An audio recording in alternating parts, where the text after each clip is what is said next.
देखो स्टूडेंट, ये क्वेश्चन पूछा है बच्चे ने। देखो क्वेश्चन क्या है, an electrical dipole of A dipole moment P is kept in a uniform electric field. देखो पहले क्वेश्चन को आराम से पढ़ो। देखो ये हमारे पास एक डायपोल है। डायपोल क्या होता है, एक प्लस चार्ज होगा, एक माइनस चार्ज होगा, ठीक है, और दोनों का मैग्नीट्यूड सेम होगा, यानी एक प्लस क्यू होगा, एक माइनस क्यू होगा। ये डायपोल की डेफिनेशन है, और इसे हमने यूनिफॉर्म इलेक्ट्रिक फील्ड में रखा हुआ है, और हमें बताना है amount of work done to rotate it from a position of stable equilibrium to the unstable equilibrium।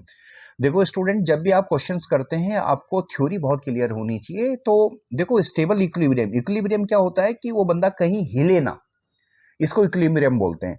अब देखो ये स्टेबल इक्विलिब्रियम कहाँ होगा, देखो स्टेबल इक्विलिब्रियम हम उसको बोलेंगे कि अगर आपने उसको थोड़ा बहुत भी हिला दिया डायपोल को। देखो अगर आपने डायपोल को, जैसे मान लिया ये आपस में जोड़ दो आप इसको, और हम इलेक्ट्रिक फील्ड को इस डायरेक्शन में मानते हैं, मान लिया हमने इलेक्ट्रिक फील्ड को इस डायरेक्शन में माना है, यूनिफॉर्म इलेक्ट्रिक फील्ड है, ये इलेक्ट्रिक फील्ड है जो हमने इस डायरेक्शन में माना है। तो ये जो प्लस क्यू चार्ज है इस पे जो फोर्स लगेगा वो इधर को लगेगा, और जो माइनस क्यू चार्ज है उस पे जो फोर्स लगेगा वो इधर को लगेगा, ठीक है। अब अगर आपने इसको थोड़ा सा अगर आपने इसको इसकी स्टेबल इक्विलिब्रियम से, यानी इस पोजीशन से अगर हिलाया, आपने ऐसे हिलाया, तो ये अपनी जगह पे आएगा ना दोबारा। तो इसको बोलते हैं स्टेबल इक्विलिब्रियम। क्या बोलते हैं इसको, स्टेबल इक्विलिब्रियम। देखो आपको थ्योरी बहुत क्लियर होनी चाहिए। और अब अगर अब सपोज सिनेरियो चेंज करते हैं हम, सेम है, मान लिया इलेक्ट्रिक फील्ड हमारी इधर की डायरेक्शन में है, और डायपोल इधर की साइड निगेटिव चार्ज है और इधर की साइड पॉजिटिव चार्ज है। तो अब क्या होगा, ये इलेक्ट्रिक फील्ड की ये वाली डायरेक्शन है, तो क्या होगा कि निगेटिव चार्ज पे तो लगेगा इधर की साइड फोर्स, और पॉजिटिव चार्ज पे लगेगा इधर की साइड फोर्स, ठीक है। तो ये अभी भी इक्विलिब्रियम में है, मगर ये है कि जैसे आप इसको टच करोगे तो ये रोटेट हो जाएगा।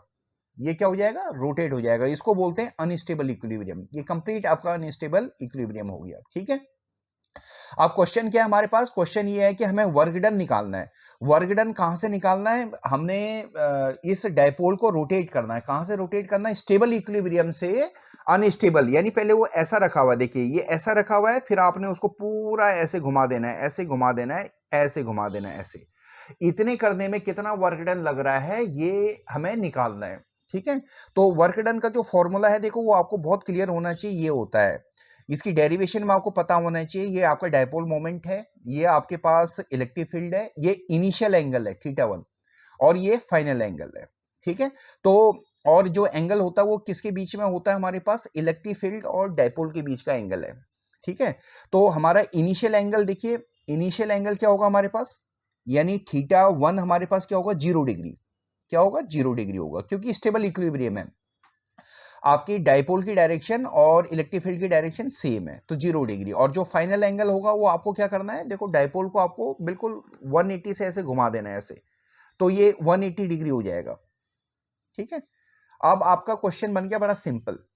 थ्योरी बहुत क्लियर होगी तो आपको क्वेश्चन बहुत सिंपल हो जाएगा, नहीं तो प्रॉब्लम आ जाएगी। अब हम यहाँ पे सिंपल सब्स्टिट्यूशन कर दो, आप यहाँ पे जो ये सब्स्टिट्यूशन है यहाँ पे कर दो, यानी वर्क डन जो हमारे पास होगा, यानी टोटल जो वर्क डन हुआ, इसको रोटेट करने में जो वर्क डन हो रहा है हमारे पास,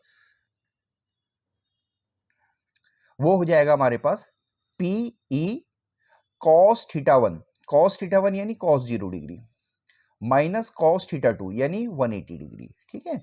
तो ये हमारे पास टोटल वर्क डन हो जाएगा, और ये हो जाएगा हमारे पास पीई कॉस 0 की वैल्यू 1 होती है, माइनस कॉस 180 की वैल्यू -1 होती है।